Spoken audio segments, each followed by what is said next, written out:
السلام عليكم ورحمة الله وبركاته. ازيكم يا حبايبي؟ عاملين ايه؟ يا رب تكونوا بخير ان شاء الله.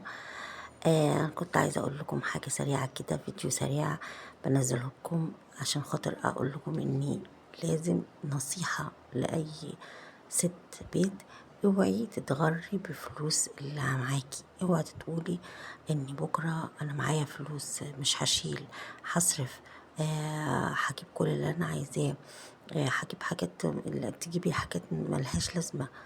لازم نوفر، لازم تشيلي حاجة للزمن، لازم تشيلي حاجة لظروف ما تحدش يعرف بكرة في ايه.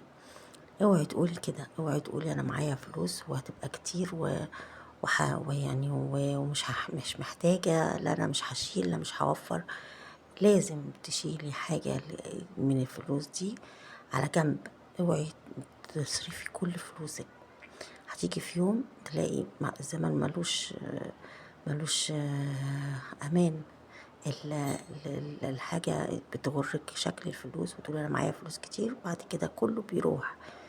لازم انك انتي تشيلي حاجة وتوفري، وكل شهر تشيلي اي حاجة، كل فلوس تجيلك تشيلي منها اي حاجة وتنسيها.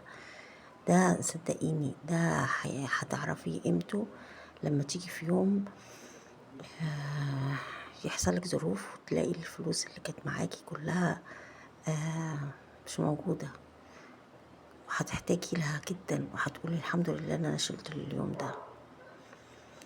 يلا، ودي نصيحة مني جاتلي كده، قلت اقولها لكم.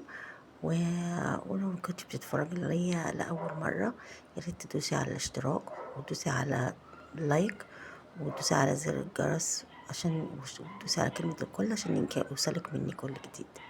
السلام عليكم ورحمة الله وبركاته.